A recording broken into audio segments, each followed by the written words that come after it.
जय हिंद, जय भारत, जय श्री राम। ये विषय है। सतगुरुजनों से हम ये बात कहेंगे कि अपने शिष्यों की कल्याण की बात आप लोग सोचा करें। देखिए,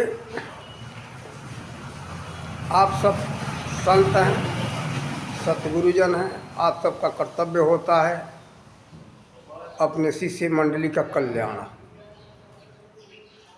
तो देखो, शिष्य मंडली का कल्याण कैसे होगा, ये आप लोग विचार करें।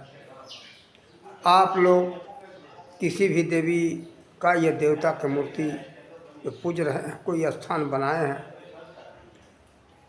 तो आखिर उन देवी देवताओं की मूर्ति क्यों पूजी जा रही है, इनका संदेश क्या था, ये आप लोग बताएं।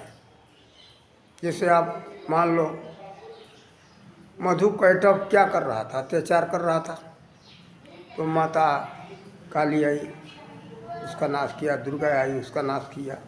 अपने अपने समय में इन लोगों ने राक्षसों का नाश किया है। तो ये राक्षस क्या करते थे? हर तरह से मानव समाज का पतन करना, मार काट मचाना, भागवत भक्ति में बाधा पहुंचाना, संतों ऋषियों को मारना काटना, यज्ञ न करने देना, नाना प्रकार के अत्याचार करते थे।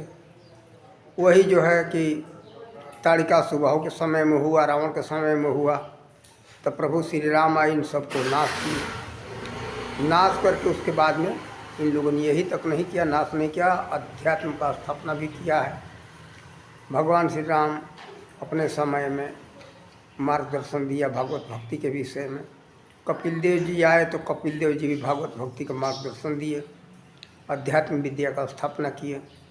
इसीलिए कहा गया है भगवान श्री राम के विषय में, रामायण में वो तो हर अवतार में आया है कि जब जब बढ़ई असुर अधम अभिमानी, तब तब प्रभु धरहि विविध शरीरा, हरहि कृपा निधि सजल पीरा।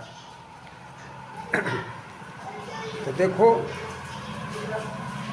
ये जो है भगवान बार बार आते हैं धरा धाम पर, और कपिल देव जी महाराज जी यही बताए कि बहुत दिनों से यह अध्यात्म विद्या लुप्त हो गया था, तो इसीलिए मैं इस धाराधाम पर आया हूँ शरीर धारण करके उस अध्यात्म विद्या को स्थापित करने के लिए। ये बात आप लोग बताइए, अपने शिष्यों को परमात्मा तक पहुँचने का मार्गदर्शन दीजिए। ये मूर्ति जिनकी जिनकी पूजी जा रही है, इनकी वास्तविकता को बताइए। ये नहीं कि ये मूर्ति पूजोगे तो तुम्हारा मनोकामना पूर्ण होगा। आप लोग ये मत बताओ। अब आप लोग कहोगे कि ये सखी हमको मार्गदर्शन दे रही, कह रही है, आदेश दे रही, लेकिन देखो आपने अंदर विचार करो, क्या यही है मनोकामना पूर्ण के लिए मूर्तियाँ ये बनाई गई? कि ये मूर्ति वाले अपने समय में क्या किए, वो संदेश आप लोग क्यों छिपाते हो, क्यों नहीं दे रहे हो? भगवान श्री कृष्ण आए और ये कहो कि कोई मांगता नहीं, तो ये आपके शिष्य कौन है? आपके शिष्य का मतलब आपके अधीन है, शिक्षा लेने के लिए आपके पास आए हैं। तो गुरु का कर्तव्य होता है कि वास्तविक बात को बताए। जब उसको ज्ञान ही होता तो आपका शिष्य नहीं बनता, आपके पास नहीं आता। तो गुरु का कर्तव्य होता है कि अपने शिष्य को ये वास्तविक बात बताए कि शिष्य बेटा ये देखते रहो कि ये चीज़ जानना जरूरी, ये जान। माता पिता का कर्तव्य होता है कि वास्तविक मार्ग बताए। पुत्र पुत्री को क्या मालूम कि क्या है सत्य क्या असत्य, आप बताओ, आपका कर्तव्य है। ये मार्गदर्शन देने बिना ये समाज भटक रहा है, भटक गया, भटकता जा रहा है। और इसमें एक बहुत भ्रांतियाँ फैलाई गई कि थोड़े थोड़े लोग लालच में यही संत जन, कोई कहता है शंकर बड़े हैं, कोई कहता है राम बड़े हैं, कोई कहता है कृष्ण बड़े हैं, इसमें लोग भ्रम में पड़ जा रहे हैं। और इसमें रामानंद जी के शिष्य हुए कबीरदास जी, ये अलग ही। और इस सब लोग धीरे धीरे करके अपने अपने पंथ संप्रदाय को एक एक मूर्ति देवता को लेकर के स्थापित करके उसी को बड़ा बताने लगे। समाज इसमें भ्रमित हो गया। अब भ्रमित हो गया, मैं किधर जाऊं, कौन बड़ा है कौन छोटा है, किधर निर्णय नहीं ले पाते कि हम कहाँ जाए, किसके शिष्य बने, कैसे भजन करें। भजन की तो बात ही दूर हो गई, ध्यान कैसे करें, हमें करना क्या है, क्या यही है? वास्तविकता हमारे संतों का नहीं। आपका वास्तविकता ये है कि आप इस समाज को ध्यान सुमिरन का मार्गदर्शन दीजिए। आप स्वयं ध्यान सुमिरन कीजिए। जब तक उस परमात्मा का दर्शन नहीं होगा तब तक बाहरी पूजा पाठ से कल्याण नहीं हो सकता। ये बाहरी पूजा पाठ कर्मकांड जो है उसी के लिए अंतर में जाने के लिए है कि आप अपने अंदर में जाओ, उसका वास्तविकता देखो, परमात्मा को अपने अंदर में देखो। ये सभी मूर्तियों का संदेश है। यज्ञ हो, जो कुछ भी हो, यज्ञ हो, आरती हो, पूजा हो, पाठ हो, कुछ भी हो, सबका संदेश वही। माला फेरते तो माला किया बाहरी माला, ये माला का वास्तविकता थोड़ा ही है। आपके अंदर जो निरंतर माला फिर रहा है असली वास्तविक है। ये बाहरी माला उसी का संदेश दे रहा है। जैसे वीडियो तो लंबा होगा लेकिन इसमें समझाना ही पड़ेगा। देखो 108 मनके का यानी 108 पारा का दाना का एक माला होता है। 108 क्या है ये? बहुत लोग कहेंगे कि माता जी का अवतार 108 बार हुआ था। अरे माता जी का अवतार तो पता नहीं कितने बार हुआ, माता पार्वती का 108 बार ही नहीं। कारण कि ये कितने कल्प बने और बीत गए, और प्रत्येक मनवंतर में जो है कि अवतार होता है। अब कई बार होता है। 71 चौकड़ी के जो है एक मनवंतर है, तो प्रत्येक मनवंतर में ये सब लोग आते हैं। तो देखो प्रत्येक मनवंतर में रामा अवतार, ब्रह्मा अवतार, शिव अवतार, सब कुछ होता है। तो देखो ये जो है वास्तविकता ये है कि वास्तविक चीज़ आप लोग बताओ। 108 शिव माता पार्वती की बात नहीं है। 108 आया है। देखो आपका हमारा मनुष्य का जो श्वास चलता है, मानव की बात करते हैं हम, पशु पंछियों की बात नहीं करते। हम सबका श्वास चलता है 21,600 बार 24 घंटे में। उस 21,600 में 2 से भाग दिया गया है तो 10,800 होता है। 10,000 10800, तो 8 के आगे का जो 2 जीरो हटा दिया गया है, 108 बचा, वही 108 है।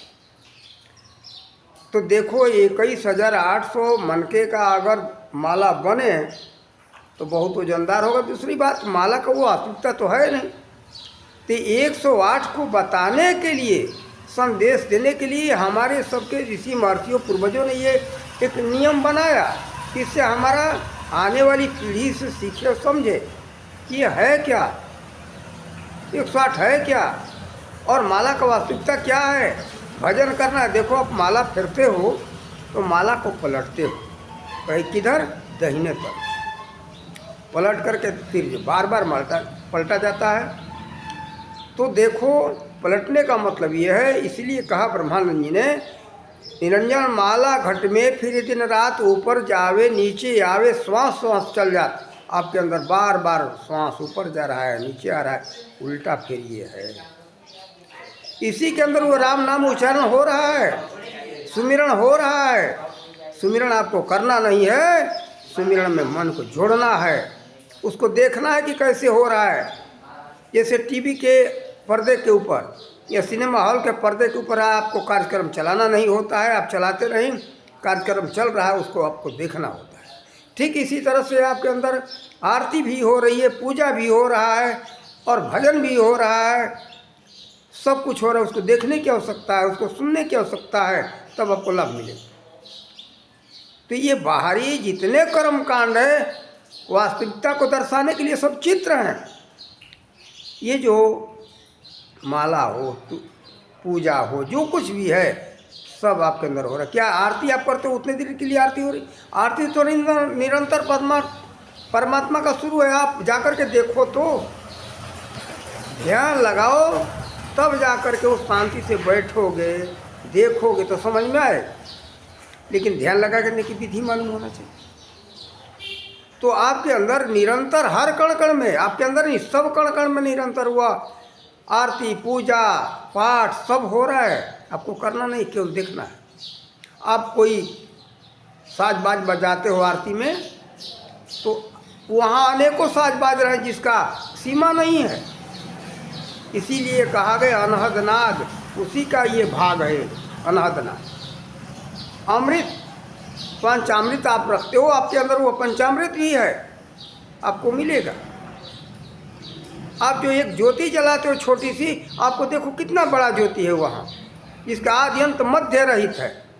इसी के लिए अर्जुन ने कहा गीता अध्याय 11 के 12 या 11 में श्लोक नंबर 45-47 में कहा कि हे प्रभु, आपके न आदि को देख रहा हूँ, न अंत को देख रहा हूँ, न मध्य को देख रहा हूँ। वही प्रकाश रूप के विषय में गीता अध्याय 11 के 12 श्लोक नंबर में संजय कहते धृतराष्ट्र से, अर्जुन ने भगवान का विराट स्वरूप देखा तो वो इतना प्रकाश था कि अगर हजारों सूर्य एक साथ उदय हो जाए तो उस प्रकाश को प्रकाशित नहीं कर सकते, निकट उसकी बराबरी नहीं कर सकते। रामायण में भी उसी प्रकाश के बारे में आया कि परम प्रकाश रूप दिन राति, नहीं चाहिए कछु दिया घृत बाती। बाइबिल में भी उसका चर्चा है, गुरु ग्रंथ साहब में भी चर्चा है। देखो वेदों में भी है, गायत्री मंत्र में कि भर्गो देव से जो कहा गया है, कहने का मतलब ऋषि की कहते कि प्रकाश स्वरूप देवता। ओम भू भ्रुवः स्वः तत्सवित्री वरेण्यं भर्गो देवस्य धीमहि धियो यो नः प्रचोदयात्। भर्गो देव से हे ज्योति स्वरूप देवता, आपके उस ज्योति स्वरूप का मैं ध्यान करता हूँ, मेरी बुद्धि को अच्छे मार्ग में प्रेरित करें। देखो उसी प्रकाश का चर्चा सभी धर्म ग्रंथों में आया है। तो आप एक ज्योति जलाते हो छोटी सी, उस ज्योति उसी विराट स्वरूप का ये एक छोटा सा रूप है।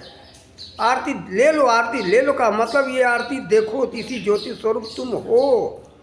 कौन? उस जीव को ये बताया जाता है उसमें। लेकिन आप हमारे न संत बताते हैं, न कोई पूछता है, बस हमारा एक परंपरा है, नियम है, कर लिए हो गई बात। नहीं, पूछो, जानो। और हम सतगुरुजनों से कहेंगे आप लोग समाज को, अपने शिष्यों को बताओ, तभी अज्ञान अंधकार मिटेगा, अन्यथा मिटने वाला नहीं, बढ़ता ही जाएगा। नहीं तो क्या है, बस आप लोग ये मत रहो कि हाँ हमारा शिष्य जैसे खुश हो। देखो, शिष्य को खुश करने के चक्कर मत पड़ो, उसका कल्याण के चक्कर में पड़ो। कल्याण सोचो, कैसे कल्याण होगा। शिष्यों को भी चाहिए, समाज को भी चाहिए, सतगुरुजनों से जाकर के, संतों से परमात्मा के बारे में पूछे, जाने कि हम उनका ध्यान सुमिरन कैसे करें।